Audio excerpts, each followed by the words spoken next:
Standard electrode potentials.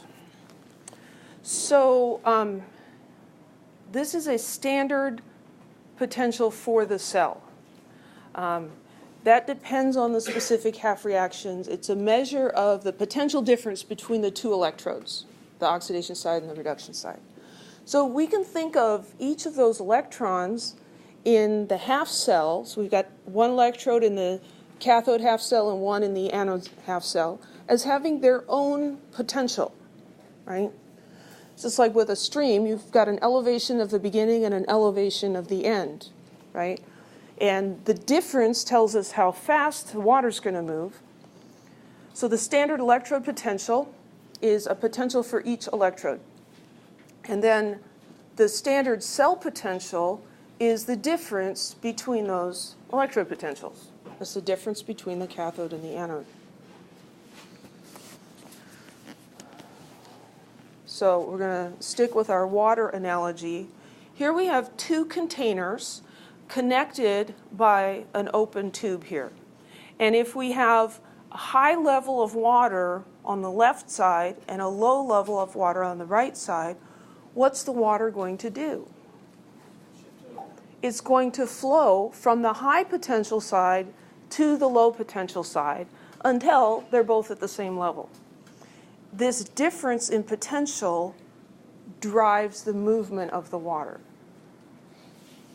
So when we have two half cells connected to each other, electrons flow from the electrode that has a more negative charge, the greater potential energy, to the electrode that has a more positive charge, a lower potential energy. The fire alarm at the gym is a false alarm. So it can be a little confusing with the positives and the negatives, right? So an electrode with greater potential energy is the one with the more negative charge. The electrons are going to leave the one with a negative charge, right? And they're going to go to the one with the positive charge.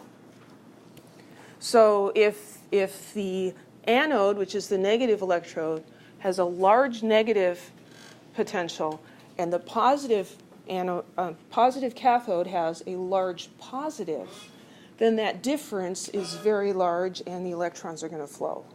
Does that make sense? Yes? So is it safe to say, like, quantity is associated with the negative? Because the lead has more water, it's more negative, for that, and that reason it's shifted to the right, or it just has nothing to do with it?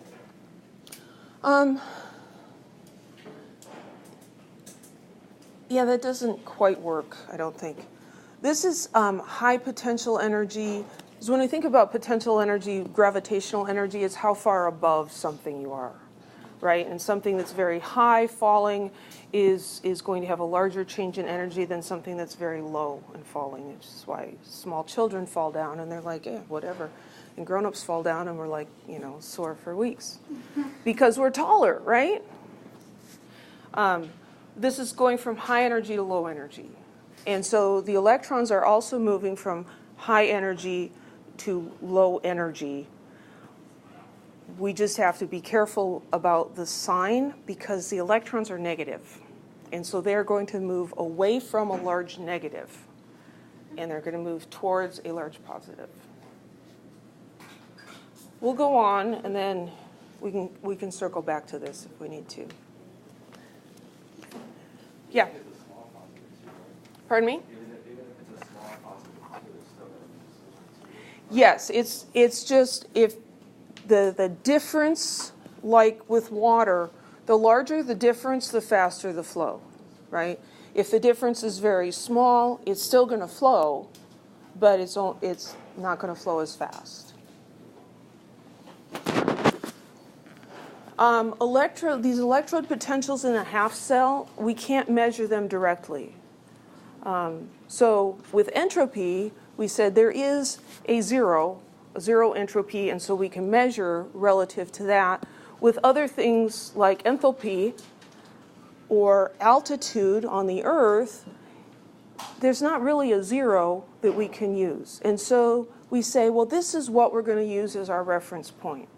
So for enthalpy, we said we're going to use the elements in their standard states. That's going to be our point of reference, and then we'll measure differences relative to that. So for electrode potentials, we have a particular type of a half cell. It's called a standard hydrogen electrode. Its abbreviation is SHE. Standard hydrogen electrode, and that is a typical reference. That has been assigned an electrode potential of 0 volts. So what that is a platinum electrode in a solution of 1 molar hydrogen ions and 1 atmosphere of hydrogen bubbling through the solution. So the hydrogen gas at 1 atmosphere, hydrogen ions at 1 mole per liter, that is standard conditions. And so we say the potential of this electrode is 0. And then we can hook that in a cell with another electrode and measure the difference. So the reaction that's occurring at this electrode is hydrogen ions are being oxidized to hydrogen, they're being reduced to hydrogen gas. And so the potential for that is 0.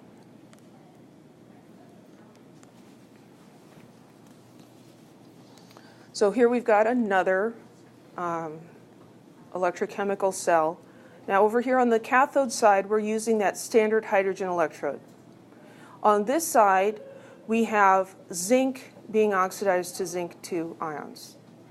And so we can get out a voltmeter and measure the difference in electric potential between those 2 electrodes. And the voltmeter is going to tell us that the difference is 0.76 volts. That's the standard cell potential. Now for this, this is the standard cell potential for the whole thing.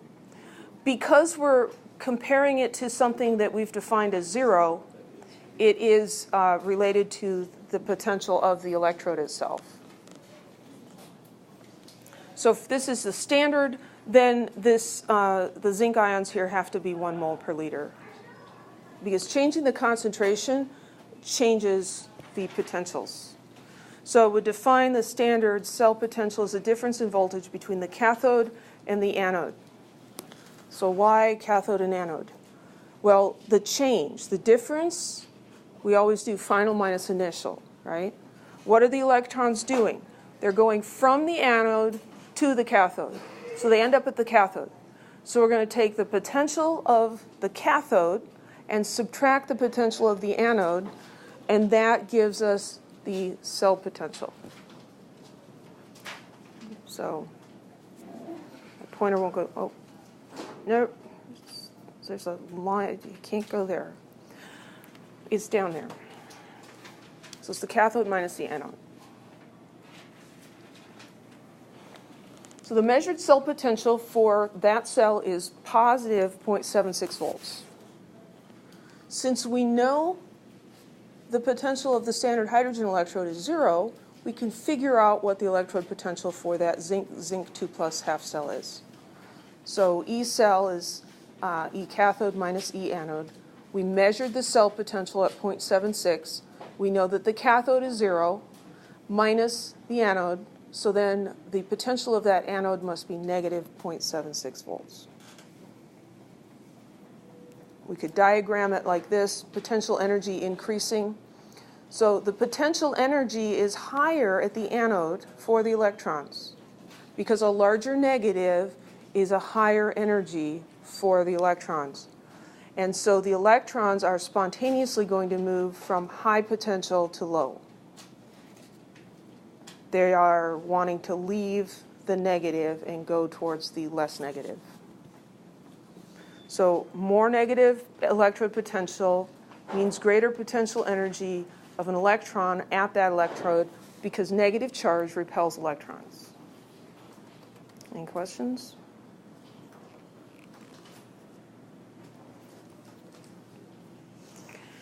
If we hooked a copper, a Cu2 plus electrode or half cell to the standard hydrogen cell and measured the potential, we'd get negative 0.34 volts. negative cell potential means the electrons are flowing the other direction. They're not going from what we expected as the anode to the cathode. They're going the other direction. They're going from the standard hydrogen electrode to the copper electrode. So the copper has a more positive potential energy than the standard hydrogen electrode. That means it has a lower potential energy for an electron. So the cathode, what we want to be the cathode, what we've set up as the cathode, the standard hydrogen electrode, is higher in potential energy than the anode. And so the electrons are not spontaneously going to go from the anode to the cathode like they're supposed to. It's actually going to go the other way. So the more positive the electrode potential, the lower potential energy of an electron there, because positive charge attracts electrons. So this has a more positive charge than the standard hydrogen electrode. And so the electrons are attracted to this. They're not going to leave it. Does that make sense? Kind of?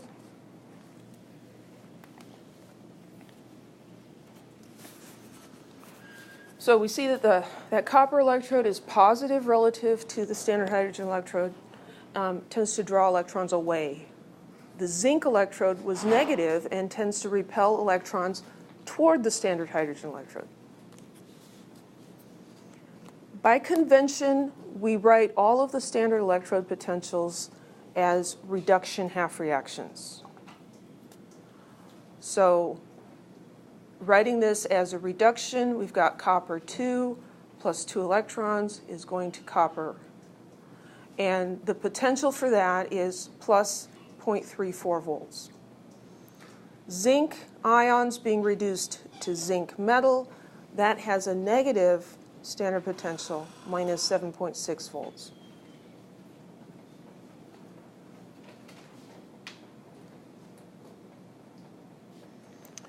Okay. So I always have to wrestle with this, and so I'm just going to share some of my personal thoughts on this. When you're using this method, which is what they always talk about, the cell potential equals the potential of the cathode minus the potential of the anode. You're going to use the cell potentials for reduction reactions. And they're listed in a table like this. These are all reduction reactions, and here are the potentials for those. You use whatever this number is, and you look up the one for the cathode, and then you subtract the one for the anode. So when we're doing the zinc with the standard hydrogen electrode, so here's the reduction reaction for zinc, and here's the reduction reaction for hydrogen. So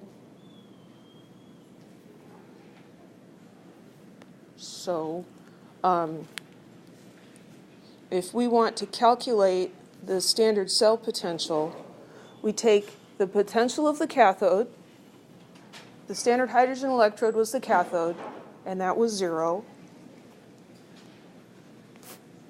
And then we subtract the potential of the anode, which is negative 0.76 volts, and we end up with the cell potential being 0.76 volts. It's spontaneous. So I'm going to show you what makes more sense to me. We've done a lot of things both in Chem 1A and in Chem 1B where we take reactions with some sort of energy term related, and we reverse them and we multiply them and then we add them together, right? It makes more sense to me to do it this way. So those are the reactions, the reduction reactions that are listed in the table. I have a hard time remembering which one do I subtract from the other one. I don't like that.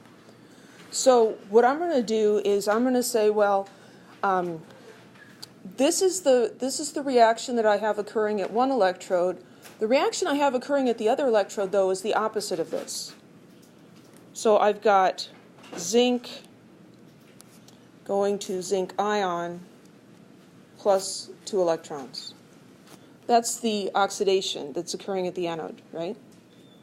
So if the reduction has a negative potential, then the oxidation has the same potential but opposite in sign.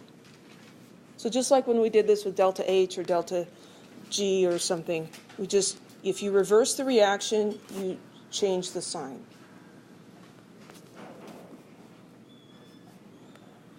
So there's that one, and then I'm just going to copy down the other part.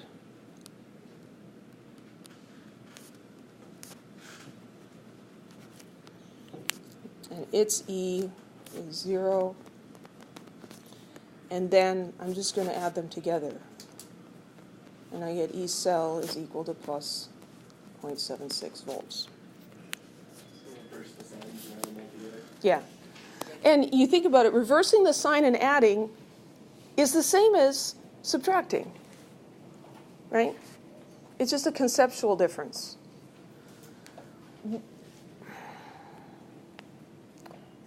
What I like about this is I don't necessarily have to know which one is the anode and which one's the cathode.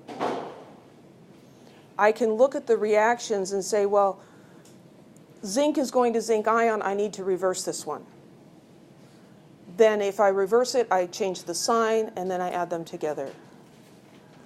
I can also more easily predict which direction this is going to go, because it's going to go in whatever direction gives me a positive cell potential. Yeah.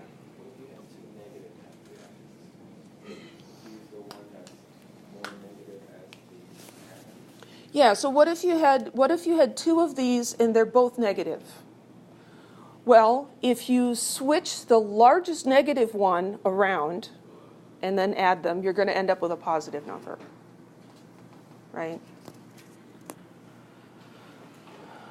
So this is table 19.1, and you don't memorize any of these. You should know that the standard hydrogen electrode is 0. 0 is pretty easy to remember. The rest of these, you look them up. You do have to be careful, because some of them are sort of similar to each other. Like this one here, we've got permanganate ion in both places, but here it's going to Mn2+, there it's going to MnO2. So make sure you get the correct half reaction.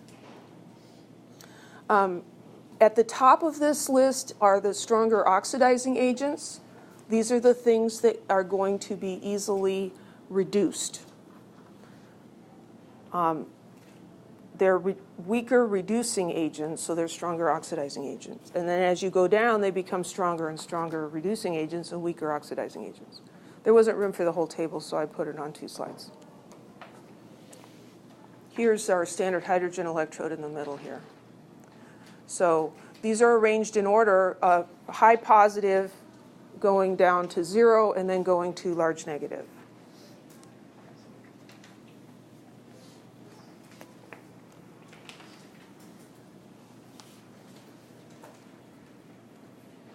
So electrode potential of the SHE is exactly 0. We defined it that way. An electrode with a greater tendency towards reduction is going to be positive relative to E0. Relative to the SHE. It's going to give us a positive E0. So the positive electrode is going to have those electrons moving away. The electrode with lesser tendency towards reduction is going to be negative relative to the SHE, meaning the SHE is going to function as the anode instead of as the cathode. Cell potential is the difference between the cathode and the anode. And when you're doing subtraction, if you like that method, that's fine. You just use the potentials as listed and you subtract. So the cell potential will be positive for spontaneous reactions, negative for non-spontaneous. Okay, so let's do an example.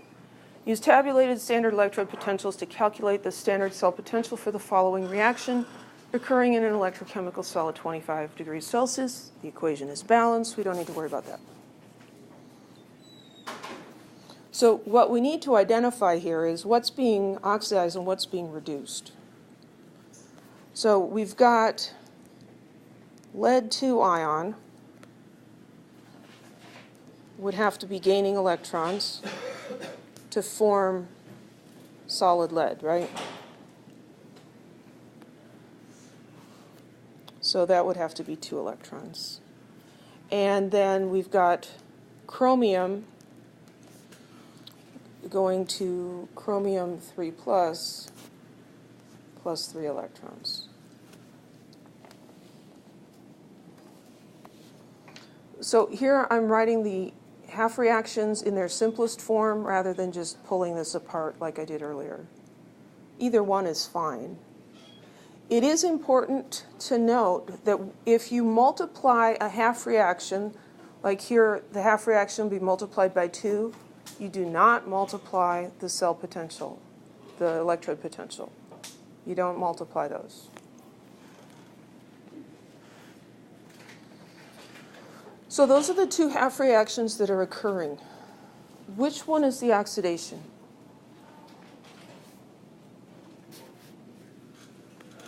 The chromium, right? Oxidation is loss of electrons or oxidation state going up. We're going from 0 to 3. And so this is the reduction. Which of these is occurring at the anode?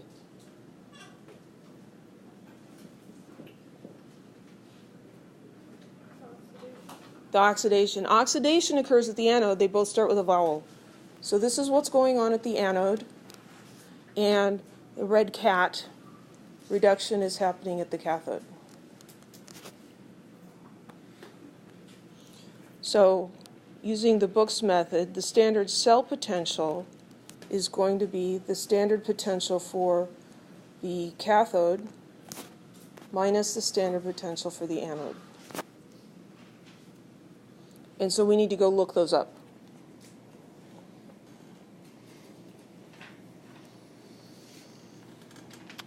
I think it's on the top part.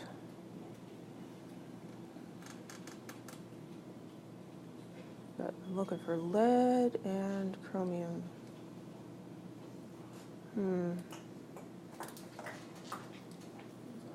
Oh, here we go. So here's lead.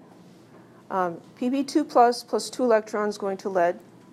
So that one is negative 0.13.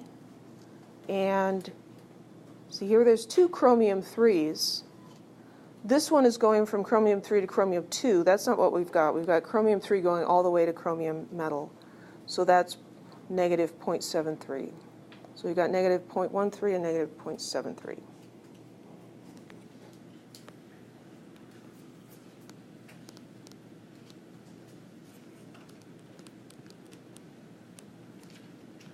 Did I do those right? Yeah. So here's our cathode, here's our anode. We're going to take the cathode and subtract the anode. So we've got negative 0.13 volts minus negative 0.73 volts. And that's going to give us plus 0.60 volts.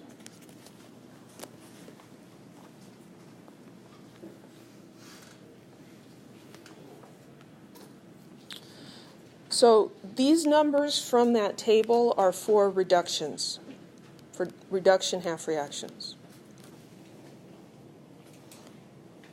This one is a reduction half reaction. This one's an oxidation half reaction.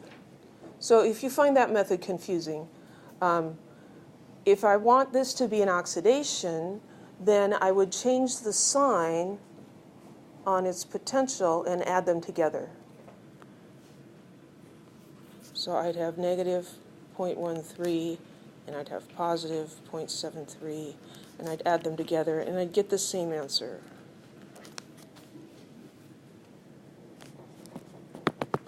Any questions?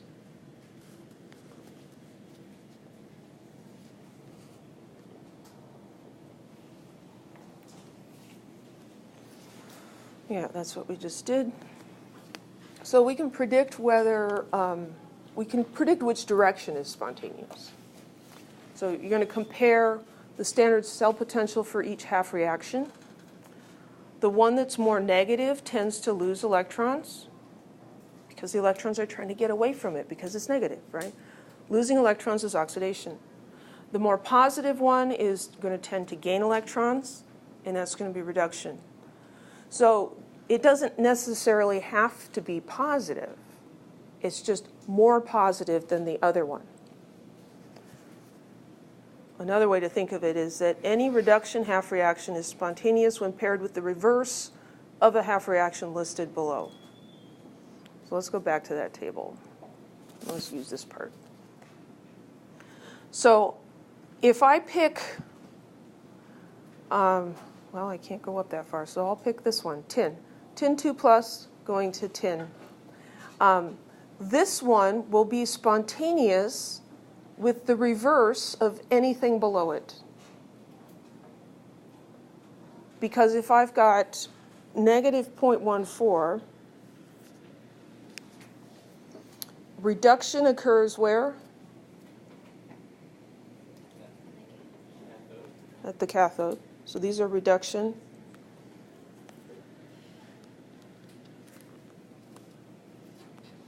And then pick something below it, maybe this manganese one.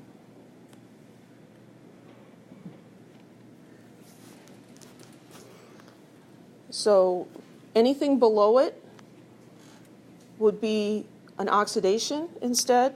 That's the anode. And so to find the cell potential, it's the cathode minus the anode. Right? So it'd be negative 0.14 minus negative 1.18, which is greater than 0. It's a positive number.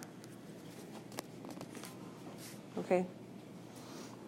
This table is a little bit like the activity series. I don't know if you remember that for the metals and predicting single replacement reactions between metals.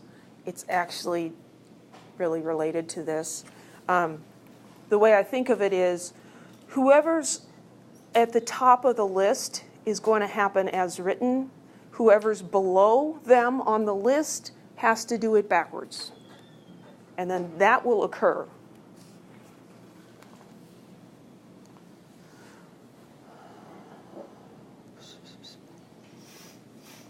Okay, so predicting the direction.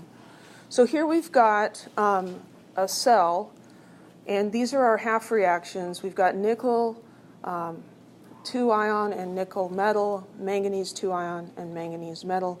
These are the potentials from the table. So we've kind of got the answer written there for us. But how do we predict which one's going to be the anode, which one's going to be the cathode? The less negative, the more positive, right, is going to be the anode. The more positive is the anode. The anode is negative, right?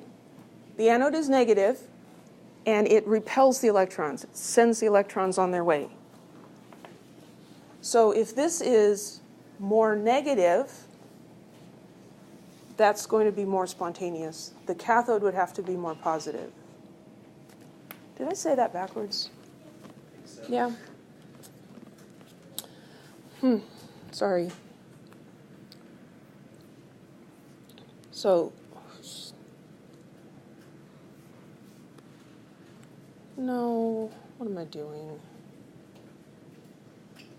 This is where we want to be. No, that was right, because negative 0.23 is less negative than negative 1.18. So 0.23 would be the cathode, and that's what they have. Mm-hmm. Yeah, so okay. You're right. Phew. This twists my brain as well. So if your brains are like doing somersaults, that is to be expected. All the chapters is one big double negative. Yeah. So the best strategy is just to learn how to reason it out. So let's just reason this out together.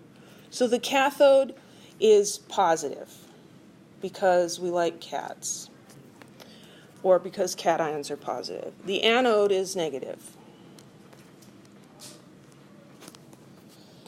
So in order for this to be spontaneous, the more positive one is going to be the cathode, the more negative one is going to be the anode.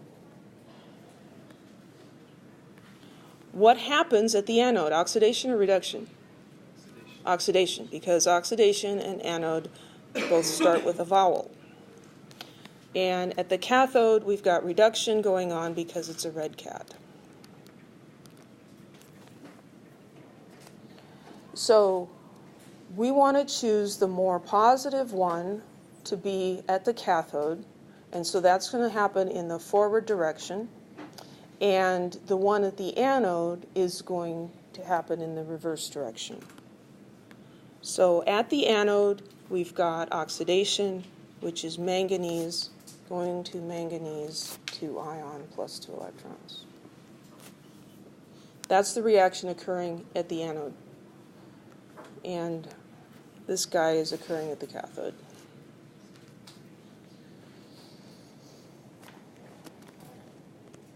So it's going to go from the manganese, electrons are going to move from manganese to nickel.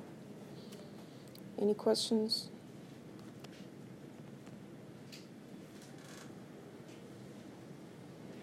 So another way to do this is, let's just wipe this out here. We want to know what's spontaneous. Well, for it to be spontaneous, the cell potential has to be positive, right? So one of these is I'm going to reverse and make an oxidation. And so I'm going to do that in a way to make this as positive as possible. So if I take the more negative one and reverse it, so switching the direction of this reaction, so I've got manganese going to Mn, 2 plus 2 electrons. Then E0 for that is plus 1.18 volts. Then when I add negative 0.23 and positive 1.18, I get a positive cell potential. Without calculating the cell potential, predict whether the redox reaction is spontaneous, sketch the electrochemical cell in which the spontaneous reaction would occur, label the anode on the left, the cathode, and the direction of electron flow. Okay, so here we want to put the anode on the left and the cathode on the right.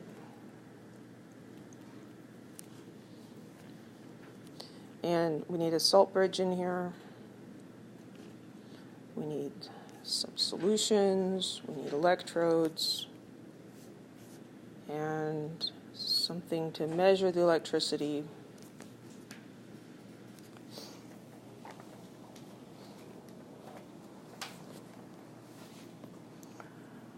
Can we just look at this and say whether that's going to be spontaneous? Not unless you've got that list memorized. I don't have the list memorized. We can do this without actually doing a calculation, but we have to go look at the list. So we'll go look at the list. We got zinc and nickel, right? Okay, so here's nickel, and here's zinc. So they're both written as reduction half reactions. Nickel is on top. Nickel gets to stay what it is, and the one below has to switch. So the nickel is going to be reduction, and the zinc is going to be oxidation.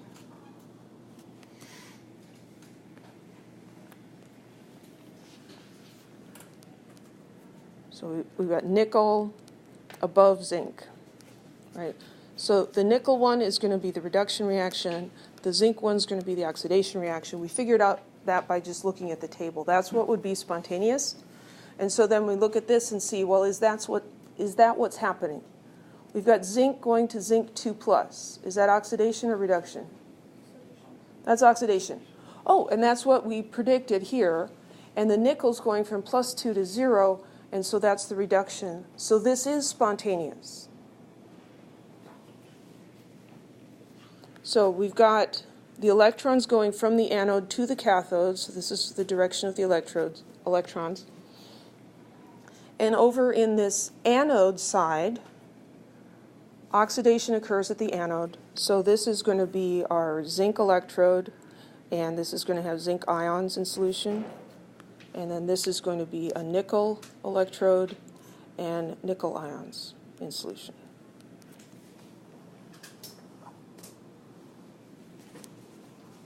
I may ask you to draw an electrochemical cell on the next exam. It doesn't have to be pretty or anything. You just, like that. Good enough.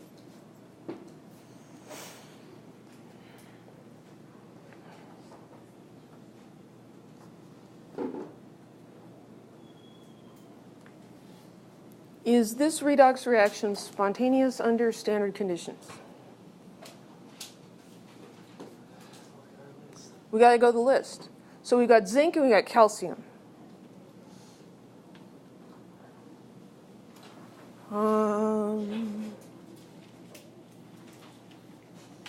There's calcium. Not looking good for calcium, is it? There's zinc. So who wins, zinc or calcium? Zinc wins. Zinc is the reduction. Zinc is the reduction. We'll just say that over and over to ourselves. Zinc is the reduction until we find where we were. Zinc is the reduction.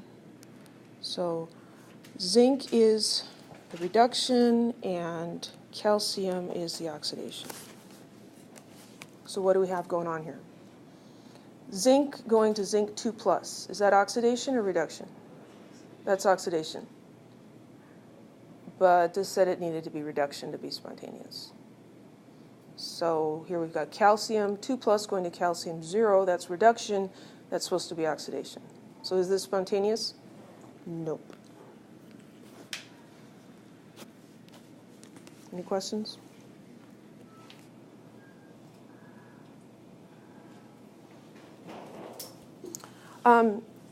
We can predict whether a metal will dissolve in acid. This reaction is the half reaction for the standard hydrogen electrode. Most acids dissolve metals by reducing hydrogen ions into hydrogen gas, and that's the reduction, and then the corresponding oxidation of the metal to one of its ions, and then it's soluble, so it dissolves. Here's zinc metal in hydrochloric acid, and you see the gas bubbles forming. You let that continue, and the zinc will be gone. Well, the zinc solid will be gone. It'll be zinc ions in solution. So we can predict whether a metal will dissolve in acid by looking at relative positions on the reduction cell potentials. So a metal whose reduction half reaction is below that of hydrogen ion to H2 is going to dissolve in an acid, because the H plus to H2 is the reduction, and any of the metals underneath will dissolve in acid. There's one important exception. Nitric acid can dissolve metals through a different reaction. So this part works for everything except nitric acid. Nitric acid will dissolve some metals that something like hydrochloric acid will not dissolve. And that's because this reaction occurs, where we've got nitrate going to nitrogen monoxide in water. And that has a cell potential of positive 0.96.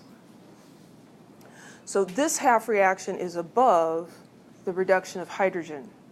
So this will cause a lot of other metals to be oxidized that just other acids won't. So nitric acid will do anything below 0.96? Yeah, nitric acid will dissolve copper, hydrochloric acid will not.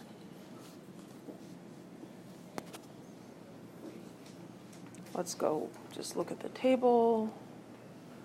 Okay, so here's the acid half reaction, the reduction. So copper is up here, and the other one for copper is even a little higher. Copper will not dissolve in acid, except for nitric acid. So like if you have a dirty penny, you can stick that in an acid solution, lemon juice, or any sort of household acid that you have around the house, and it will clean the tarnishing off of it without dissolving the copper. If you want to dissolve the penny, you put the penny in nitric acid. Here is that half reaction for nitric acid. So nitric acid will dissolve silver and, yeah, right? So, and copper. So you don't want to, get nitric acid around the silver, unless that's, what you really want to be doing. Nitric acid, no, that's tin ions. Yeah, it's mostly just the copper and silver. And then nitric acid will dissolve all the rest of these as well.